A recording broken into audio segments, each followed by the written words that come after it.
Welcome to r/Bestof Redditor updates, where OP keeps finding mysterious blood splatter all over her house. Our next Reddit post comes from r/RBI, which is the Reddit Bureau of Investigation. I'm noticing mysterious, reoccurring blood spatter in our bathrooms. Is my husband lying to me? Buckle up, this one is a weird one. I'm a 24-year-old woman, and since me and my husband, who's 26, have moved into our apartment 8 months ago, I've been finding random blood splattering on the walls, cabinets, and floors around our toilets, and once even on the bathroom mirror. They're usually tiny droplets, but sometimes they get smeared on the walls or floor, I assume because they're fresh and wet. I know the first suspect would be menstruation blood, however, I haven't had a period in 2 years thanks to my birth control. I noticed it about 3 or 4 months ago. I've asked my husband about it, and the first few times he would tell me that he had no clue where it came from or how it got there. But after I would clean it up and new ones would appear, I would ask him again. Eventually, he told me that sometimes when he blows his nose bleeds, so it could be from that? I partially accepted that answer. However, I can't recall a single time where I've blown my nose and missed the tissue so much that my snot sprayed all around me. I also mentioned to him that your nose isn't supposed to bleed when you blow it, and maybe he should see a doctor to see what's up, but he refuses and says it's fine. So the cycle continues. I clean up blood droplets and they reappear around our toilets in a matter of days. When I mention them, he gets frustrated and short with me and doesn't want to talk about it. He's doubled down on the "I'm just blowing my nose" thing, but I still can't imagine how, 1, he blows his nose so terribly that it sprays snotty blood in every direction, and 2, his nose bleeds every day and he's not concerned about it? I recently asked him if his nose has always done that. I previously dated someone with a thin nose lining, and they once got a massive nosebleed just from me pinching their nose, so I know it's possible. But he said no, he doesn't think that it's been like that always, and then he pressured me to stop the conversation. Also, I would never find blood in our previous house's bathrooms, and we lived there for almost 4 years. I'll add that we have a regular love life, and I've seen basically every inch of him, and there's no sign of any cuts or trauma anywhere. I'm sick of cleaning up blood, and I'm also repulsed by the idea that he doesn't know how to blow his nose without spraying bloody mucus everywhere. I'm also very concerned for him if he really has new nosebleeds every day, as a friend from high school had this happen and he ignored it and ended up getting cancer in his sinus cavities. So here I am, asking Reddit, what the heck is going on? Is he lying to me? Is it really his nose? If so, why is he suddenly bleeding every day? Why is he so defensive about it? What is going on? A few relevant details. OP controls the finances, so there's no mysterious missing money. They do have pets, but she knows it's not the pets because the blood appears in rooms that the pets aren't allowed in. Apparently, when the husband goes to the bathroom at night, he doesn't turn on any lights so he doesn't wake me. OP is a light sleeper. And when he blows his nose, he doesn't see the blood because it's dark. Admittedly, he does have pretty bad allergies. Down in the comments, there seems to be 3 prevailing theories. 1, it's some kind of animal, either a wild animal in the house or the pets. 2, the husband is cheating and this is from rough period blood intercourse. Or 3, hard drugs. Then, about 2 weeks later, OP posted an update. To preface, I received about 10 DMs that offered to send pictures of what their or a loved one's blood evidence of shooting up or snorting looked like. And I was thankful that literally none of that looked like what I was finding. Those photos, the lack of gaps in our finances, no history of unexplainable personality changes, as well as the fact that I cleaned and searched every inch of our 800 square foot apartment and found nothing suspicious, solidified my conclusions that it wasn't drugs. I'm pleased to announce that my husband is just gross. Then, 2 months later, OP posted an update. If my husband had a drug problem, I wouldn't leave him. I would want to help him. I love him, and addiction is a disease, and he would need support. But alas, I found myself searching dark corners of cabinets and furniture crevices for secret drug hiding spots and found nothing. I sat him down for yet another conversation about the blood. And he reassured me that he was having nighttime nosebleeds and promised that he would turn on the lights from then on to make sure that he cleaned it up. because I didn't deserve the burden of doing this for him. He lived up to his promise, and after that conversation, I noticed that he was turning the lights on when he went to blow his nose at night, and the blood drops stopped appearing. Fast forward to 2 weeks ago. I was on Instagram and came across a reel that was titled, "Signs You're Using Your Nasal Spray Wrong." The very first sign was new unrelenting nosebleeds. The metaphorical light bulb over my head illuminated as I remembered that since we moved to a new part of the state, my husband's allergies had been worse and he started taking Flonase to control it. The time of the blood appearing was about a week and a half after he started using this nasal spray. I know this because he uses my prescription ever since Flonase came out with a pill version that I like better. As soon as he came home, I showed him the video I saw, which also demonstrated how to properly use nasal sprays. Apparently you have to tilt it, not shoot it straight up. My husband took a week off of using Flonase to reset his sinuses, and last week started using it again, the correct way. And holy cow, he stopped snoring, his voice sounds different, his nose stopped whistling. And thank the Lord, he stopped having midnight nosebleeds. No more blood, but also no more paranoia on my part, and he can properly breathe out of his nose for the first time that we moved here. You may be wondering why he didn't see a doctor when the nosebleed started, and it's because we're poor and he has medical anxiety. But yeah, case solved.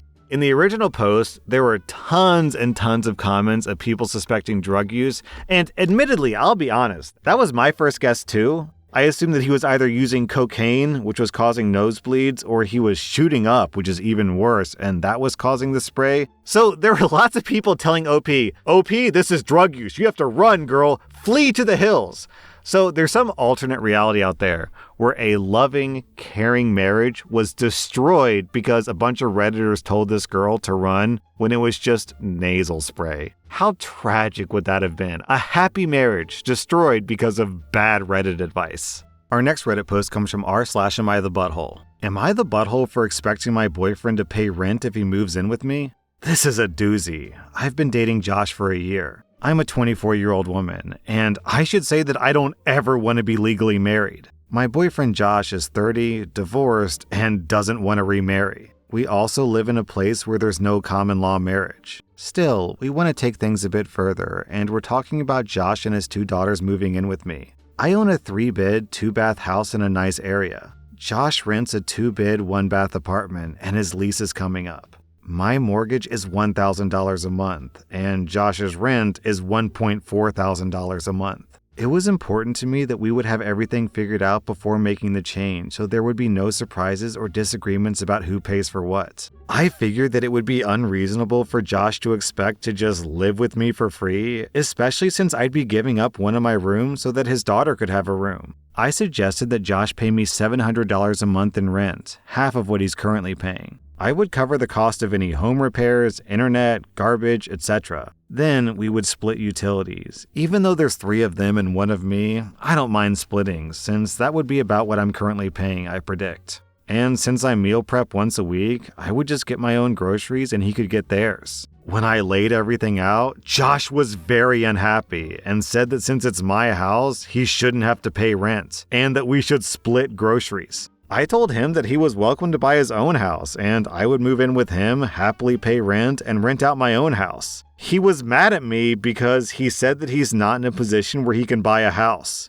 We can't come to an agreement, so I suggested that he just find another apartment. The owner isn't letting him renew, and then we could revisit the topic after a year. He's not happy with that either because rent prices have skyrocketed here and 2 bedrooms now go for $1,800 a month, and he thinks that he won't be able to find a place that he can afford. I'm a bit frustrated here because I feel like $700 a month is a really good deal compared to the likely $1,800 that he'll likely have to pay elsewhere. Since we aren't going to get married or anything, I don't understand why he thinks that I'd be okay with him living for free with his 2 kids. I'm happy to have romance and companionship, but shared assets and finances are not something that I want in life. I don't want to support a man. Am I the butthole for expecting my boyfriend to pay rent? Okay, apparently OP shows the post to her boyfriend and then the boyfriend responds. So this next segment is literally the boyfriend typing. For clarity, the girl in this post, OP, is named Leslie. Leslie makes $120,000 a year, and I make $30,000 a year. I'm living paycheck to paycheck supporting 2 kids with no help from my ex-wife. It's gotten so expensive here that at this rate, I'm not going to be able to feed my kids soon without going to the food bank. No matter what, they're going to get fed. But it's not fair that she owns a house and could go on vacations or spend $400 a month getting her hair done, when I can't even buy my kids name brand cereal. She shouldn't charge me to live with her because she should understand that I want to be able to spend whatever I can giving my kids the childhood they deserve. Not for me, but for them.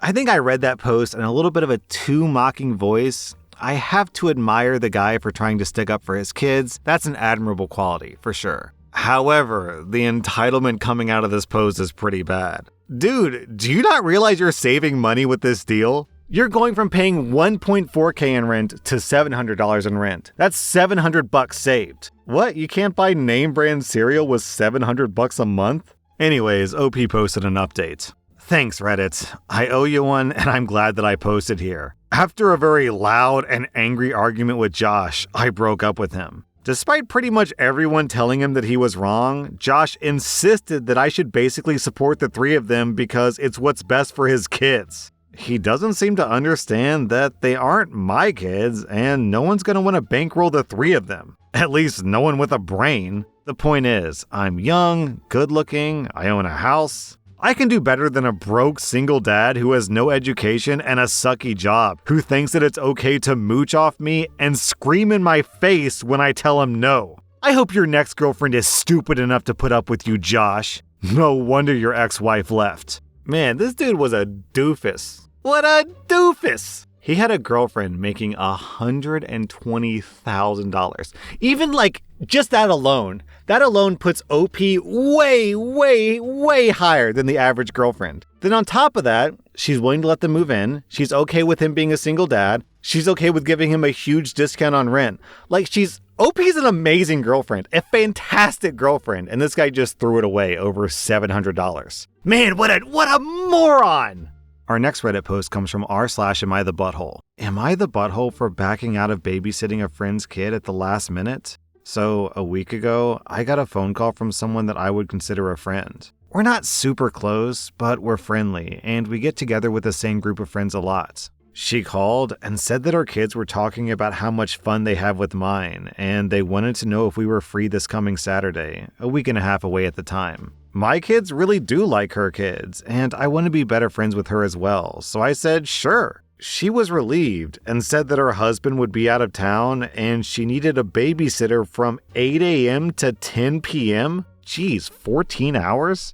I felt like that was a major bait and switch because I thought that she wanted to do something altogether, but I felt bad backing out when I'd already told her that I was completely free that day. I should have said something right then, but I didn't. Well, yesterday I ran into a friend of mine and she asked me if I was excited for Saturday. I thought that was weird because no, I'm not excited to babysit someone else's kid for 14 hours. But I said that my kids were definitely excited. She said, "Oh, good. Is your husband taking them to do something fun? Or who's watching them?" To which I made a face and responded that I was watching them, and then she was the one who was confused and said, "So you're not coming?" Well, last week, I didn't go to the end-of-year PTA meeting because I had just started my period, and I felt crummy and didn't want to go. I guess afterwards, some of the moms went out to lunch. They decided to plan a big girls' day to relax before the kids are back home all day for summer. Going to the city, shopping, pedicures, eating at nice restaurants, etc.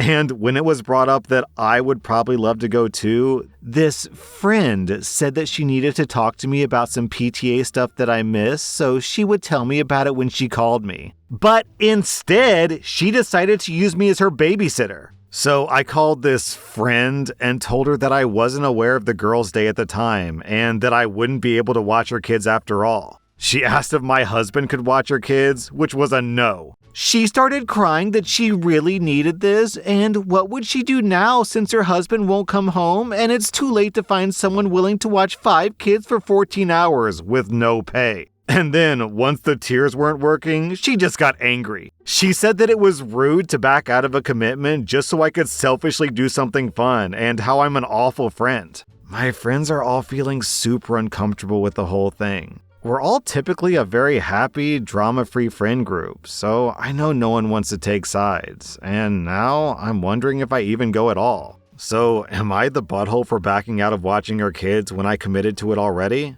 Then, after an overwhelming not the butthole score in the comments, 5 days later OP posted an update. I followed the advice from a lot of you to talk to one of the friends that I'm closer to in the group, Sarah, to kind of get a feel for what was going on. Sarah said that she was kind of frustrated with everyone. After I had run into that other friend, Casey had filled everyone in on what happened. They all agreed that my mean friend, Jenny, shouldn't have lied or tricked me into watching her kids, but they all sympathize with her. I guess it's Jenny's 15th anniversary this weekend, but her husband forgot and had planned a boys' camping trip. So she was sad and angry with her husband, and they all knew that she would really need a little getaway to cheer her up. Though it doesn't sound like anyone blamed me for not babysitting, they were disappointed for her and put all their energy into making a plan for her to still be able to go. No one really seemed to bat an eye whether I was going or not, or care that I was sad, except for Sarah. However, when it came time to make final plans for everything, someone decided to do the math and realized that if I was going to come, we would no longer all fit into the Suburban that my friend Kim was going to drive. It's a 2-hour drive to the city, so taking one vehicle was definitely ideal. Sarah volunteered to drive her car and we would just take 2, but it all just felt so forced and uncomfortable, so I ended up backing out. I mentioned in a few of my comments that I've always known that I'm not one of the most involved friends in the group,